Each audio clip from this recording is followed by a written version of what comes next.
तो साथियों, ना ये कोई मेला है, ना यहाँ कोई रैली चल रही है।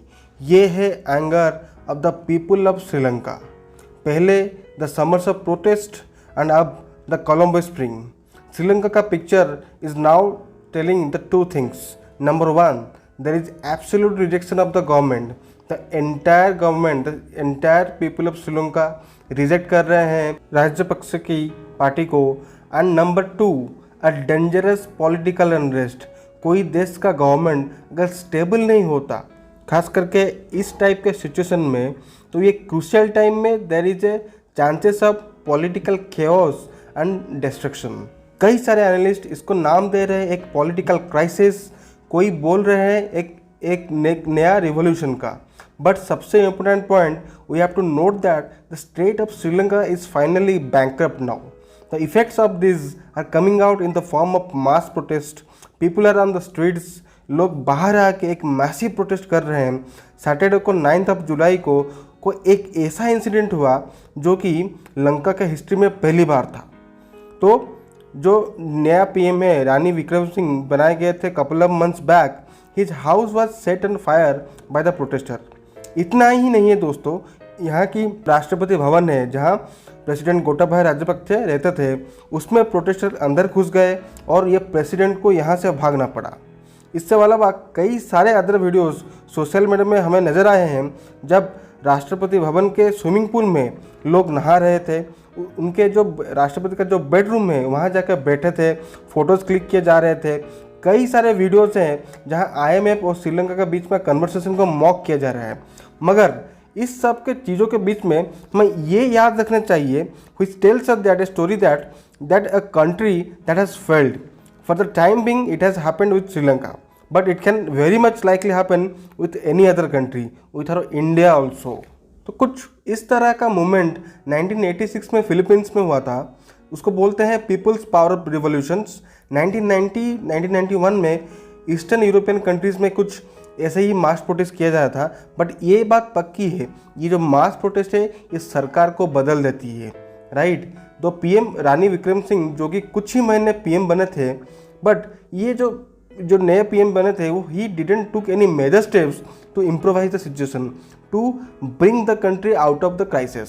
लोगों को खाना नहीं मिल रहा था, अभी पेट्रोल भरने के लिए उनको क्यूज़ में खड़ा होना पड़ता था।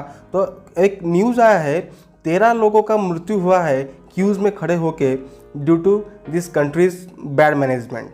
तो इसके चलते हुए 9 तारीख को एक मैसिव प्रोटेस्ट हुआ। मैसिव पीपल ऑफ श्रीलंका घुस गए to the president's house, they burned the prime minister's house.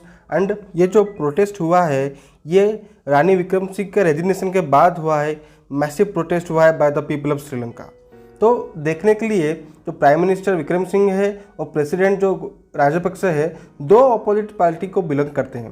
पर पहले जो अनरेस्ट का सिचुएशन हुआ था इन मार्च एंड अप्रैल, उसको नज़र में रखते हुए Ranil Wickremesinghe was made the PM of the Sri Lanka with the support of Rajapaksa and his elite group of politicians. और आज के डेट में PM Wickremesinghe has resigned. लोगों का ये कहना था जो 3 महीने के अंदर वो ऐसा कुछ काम नहीं किए जिससे कि श्रीलंका का जो इकोनॉमिक क्राइसिस है वो सुधरे। तो 9 तारीख शाम को 7 बजे the prime minister of Sri Lanka resigned. Ideally वो क्या होता है, रेजिग्नेशन किसको सौंपते हैं, तो रेजिग्नेशन सौंपते हैं to the president. But president जो राजपक्षे है उनका अभी तक कोई खबर नहीं है। हालांकि वो अभी रिसेंटली कुछ ऑर्डर दिए हैं जो गैस डिस्ट्रीब्यूशन, स्मूथली डिस्ट्रीब्यूशन, जो फर्टिलाइजर्स आया है उसका डिस्ट्रीब्यूशन के लिए। बट उनका वो कभी कहाँ है अभी हमें पता नहीं है फॉर द टाइम बिंग। तो अगर हम देखें तो PM and president 2 opposition party से है। तो यहाँ पूरा टोटल पॉलिटिकल स्पेक्ट्रम हम देख सकते हैं तो 2 अपोजिशन पार्टी से है। बट ये जो लोगों का तभी भी पॉलिटिकल अनरेस्ट होना, लोगों का प्रोटेस्ट करना, ये शो करता है दैट वो पार्टी के अगेंस्ट में नहीं, ये टोटल होल गवर्नमेंट जो कुछ स्टेप नहीं ले पा रही है टू इम्प्रोवाइज द सिचुएशंस, उसके अगेंस्ट लोगों का प्रोटेस्ट है। तो श्रीलंका का कॉन्स्टिट्यूशन कहता है अगर राष्ट्रपति का पोजीशन में कभी कभी अगर वैकेंसी आ जाए, राष्ट्रपति का डेथ हो गया ड्यू टू अनफोर्सिन सर्कमस्टेंसेस, राष्ट्रपति का जो पोजीशन में वैकेंट होता है, then the PM plays the role of the president. But यहाँ पे क्या हुआ है, यहाँ पे प्रेसिडेंट ही नहीं है और जो पीएम है वो रिज़ाइन कर चुके हैं। तो इसी केस में the speaker of the Lok Sabha can be appointed for the 30 days. The parliament का जो स्पीकर है वो 30 दिन के लिए राष्ट्रपति का जो आपका कार्यकाल संभाल सकते हैं, एंड ये 30 दिन के लिए ही होता है सिर्फ। बट उस 30 दिन के बाद जो एग्जिस्टिंग एमपी है उन्हीं एमपी से एक एमपी को चुना जाएगा as the new president, and वो जब तक ये कार्यकाल पूरा नहीं होता तब तक वो प्रेसिडेंट बने रहेंगे, और उसके बाद जब तक वो फ्रेश इलेक्शंस होगा तो नया प्रेसिडेंट आएगा फ्रॉम द एमपीज ओनली। तो बट ये जो टेक्निकलिटीज़ है, ये जो टेक्निकलिटीज़ जो according to the constitution of Sri Lanka है, ये काफ़ी सिंपल दिखता है, but it is a bit difficult in term for Sri Lanka, क्योंकि 2020 में इलेक्शंस हुआ था। तो इनका जो पार्लियामेंट का जो सीट से 225 से गोटाबाया राजपक्षे के जो पार्टी है वो आउट ऑफ 225 145 के साथ वो मेजोरिटी में आई है। उनका पार्टी का नाम है श्रीलंकन फ्रीडम अलायंस। तो अभी के लिए इस सिचुएशन को देखते हुए ये तो कभी नहीं होगा दैट गोटाबाया राजपक्षे का जो श्रीलंकन फ्रीडम अलायंस पार्टी है वहाँ से एक एमपी आए और नया प्रेसिडेंट बने। तो उसके अगेंस्ट में तो रानी विक्रम सिंघे जो यूएनपी पार्टी है वो एक सजेशन दिया था to form a interim all party government, and in fact all the Sri Lankans यही चाहते हैं to form a interim all party government. ऐसा कुछ इंटेलिजेंस न्यूज़ आ रहा है that by December there will be elections in Sri Lanka. और जो श्रीलंका का इकोनॉमिक क्राइसिस है उसके रीजंस के बारे में अगर बात करूं तो बहुत सारे रीजंस है। First is foreign debt. Sri Lanka debt is increasing day by day. Second is high inflation. Sri Lanka में फूड का prices has been doubled or more than doubled. A packet of milk is costing around 150 rupees. Third, shortage of forex. Fourth, over dependency on China.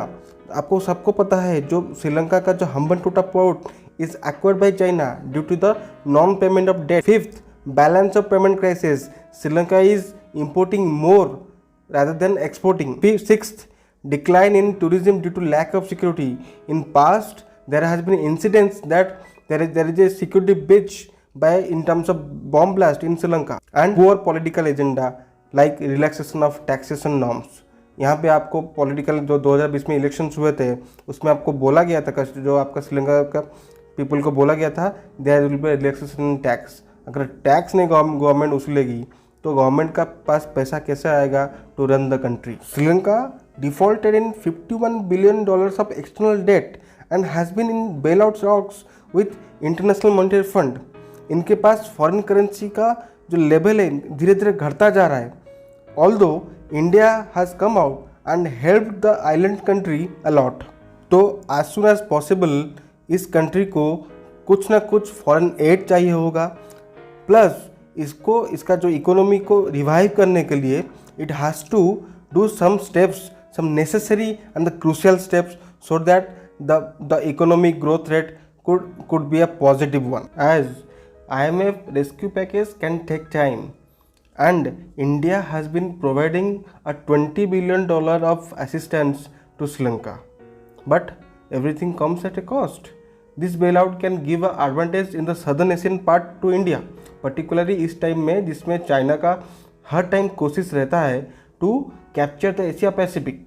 Asia Pacific में अपने dominance बढ़ाने के लिए China हर time try कर रहा है। ये एक चीज़ जो हमें एडवांटेज दे सकती है if India provide financial assistance to Sri Lanka, but unfortunately there is a downside risk also. ये जो बेल आउट पैकेज होगा it will be costing Indian tax payers. Will the Indian tax payers agree to spend such a big amount when there is a chances of recession looming out. Bharat के कई सारे states हैं जिसमें कि दिन ब दिन एक्सटर्नल डेट बढ़ता ही जा रहा है। Although Bharat as a union of state इसको कभी फेल होने नहीं देगा, but still there is a possibility. तो economy suggest that India could bail out Sri Lanka. तो अभी के लिए IMF का बेल आउट पैकेज सही रहेगा श्रीलंका के लिए। कुछ ही दिन में अगर सब कुछ सही रहे तो एक नई सरकार बनेगी, हालांकि वो इंटरिम गवर्नमेंट हो, उसको IMF को रिपोर्ट प्रोड्यूस करना होगा as soon as possible. In between India's job is to plug the shortages in the meantime to keep its neighbor country away through this tough phase. तो ये था एक brief regarding the economic crisis and the current political turmoil in Sri Lanka. ऐसा नहीं है कि दुनिया का कोई दूसरा देश ऐसा नहीं हो सकता।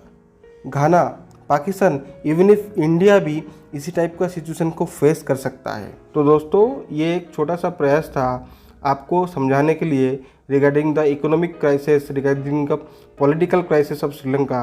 अगर वीडियो अच्छा लगा तो दोस्तों के साथ शेयर कीजिएगा। अगर चैनल पर नए हैं, you should subscribe to EduJazz to understand this kind of current affairs.